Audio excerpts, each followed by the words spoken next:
Enquanto fazia a desinfecção das roupas, sapatos e máscara, depois de voltar da padaria, repassava os números dos sonhos coletados no último mês e pensava como apresentá-los nos gráficos da próxima newsletter. Mentira. A verdade é que não me saía da cabeça que aqui no Rio de Janeiro havia um consulado da Islândia. Não fazia ideia. Islândia. Enquanto eu aguardava a minha vez na fila do caixa, eu escutei na TV o repórter listando as embaixadas e consulados que estavam voltando às atividades diplomáticas no país depois da evasão massiva de 2020, já que o Brasil virou um risco para as demais nações do planeta. O governo provisório trouxe alguma estabilidade, devolveu um pouco da credibilidade que o país perdeu internacionalmente depois da calamidade resultante das eleições de 2018. Foram 2 anos de apocalipse econômico, cultural, ecológico, político e social. Nós ainda sentimos a necropolítica do governo anterior na figura dos grupos de paramilitares que cometem chacinas e atentados terroristas e nas milícias neopentecostais e ruralistas armadas que massacram resistências indígenas e LGBTQI+, incendeiam museus, templos de outras religiões e escolas, sempre que voltam os períodos de isolamento social. É como se os números alarmantes da pandemia passada não assustassem o suficiente essas pessoas. Como agora, com nova sobrecarga nos hospitais. Quando a notificação oficial dos mortos pela pandemia no Brasil em 2020 passou de 70 mil, a gente sabia que já tinha muito mais do que 1 milhão de óbitos subnotificados. Inúmeras famílias contraíram dívidas aviltantes com os bancos para pagar as funerárias e enterrar seus mortos. Algumas fichas demoram a cair. Obviamente, isso se refletiria no inconsciente das pessoas. E eu queria saber como tudo isso afetaria a nossa psique. Como sou muito ligado à psicanálise, sempre me mandavam sonhos pelas redes sociais ou vinham conversar comigo sobre o que estavam sonhando durante a pandemia. Curiosamente, muita gente sonhava coisa parecida, isso me intrigou.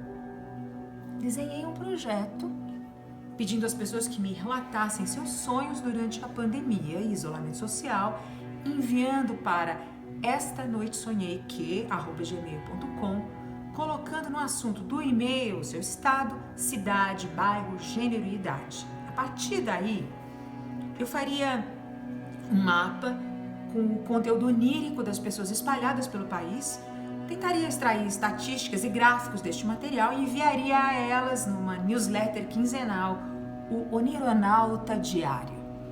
Começou timidamente, mas em poucos meses as pessoas se engajaram e os números foram espantosos. Ainda mais espantosos foram os dados extraídos desse volume imenso de sonhos enviados, como por exemplo, descobrir que entre as mulheres de 20 a 40 anos da região sudeste, o número de sonhos com conteúdo envolvendo violência sexual é 75% menor do que entre mulheres de 50 a 70 anos da região centro-oeste no mesmo período. Eu cheguei a passar os dados para as autoridades competentes das capitais desses estados, mas eu não tive nenhuma resposta até hoje. Outro dado que me chamou a atenção foi que pessoas não binárias sonham que estão voando 86,5% mais vezes do que qualquer outro recorte de gênero. Recentemente, constatei que homens de 30 a 60 anos da região norte sonham com perseguição e enclausuramento numa taxa 26% maior do que este recorte na região sul. E isso, apesar dos sulistas terem sofrido um período de isolamento social mais rigoroso no ano passado, quando o governo provisório submeteu a região sul a um lockdown compulsório de fevereiro a agosto. Nesse mesmo período, em 8 cidades do estado de São Paulo, próximas ao Paraná, os índices de sonhos com invasões e abduções alienígenas subiram exponencialmente se comparados ao restante do país. Provavelmente, essas pessoas se sentiram ameaçadas pelas milícias e grupos paramilitares do Sul que insistiam em fazer investidas contra os bloqueios nas estradas e rodovias que ligavam a região ao resto do país. O inconsciente destas pessoas estava berrando e ninguém estava de fato ouvindo.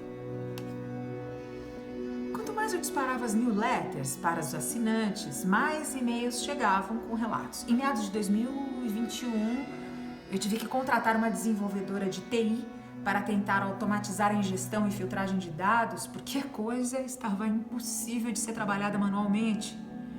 Isso me ajudou demais, inclusive numa questão extremamente particular. Há tempos, eu sonhava o mesmo sonho.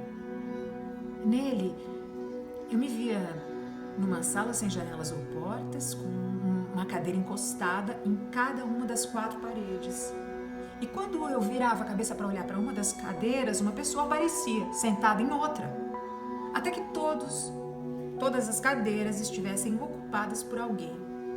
Eu tentava dizer algo, mas a minha voz não saía e eu acordava. Era possível distinguir suas roupas.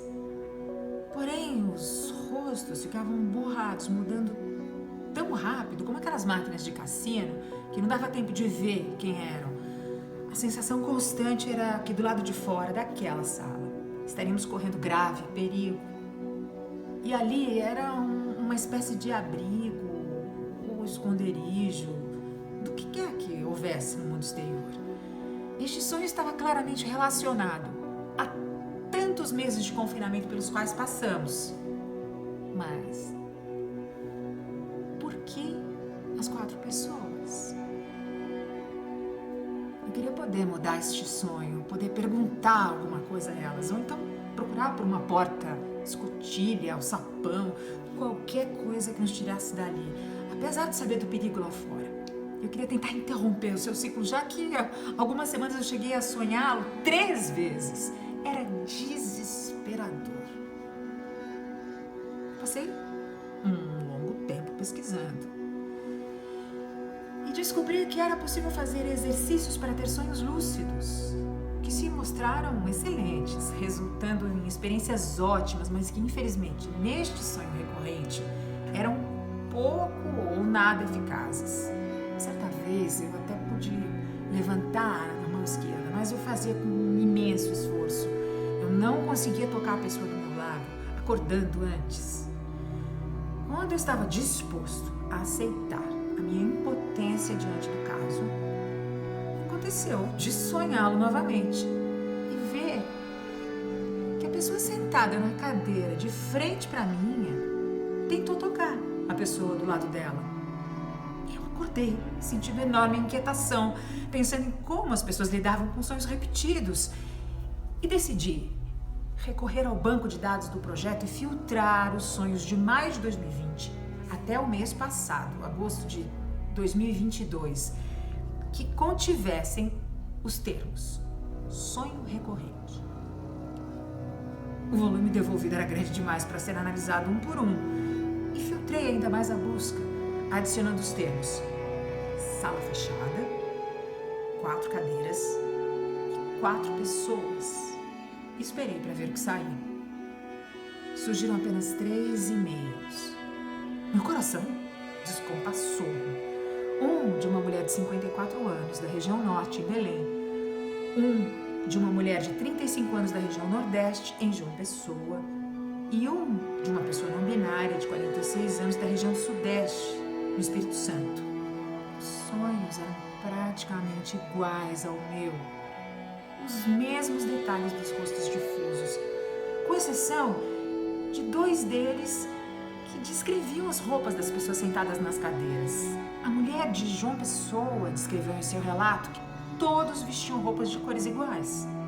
No entanto, a pessoa não binária do Espírito Santo descrevia em detalhes a minha camiseta de dormir da Inca Kola em seu sonho. Vocês devem ter escutado o som da minha cabeça explodindo quando eu li isso, porque eu preciso dizer que os sonhos enviados nunca são revelados na íntegra, e eu nunca contei este sonho repetido a ninguém, nem a minha analista. Passei alguns dias dando voltas com essa estranha coincidência na cabeça.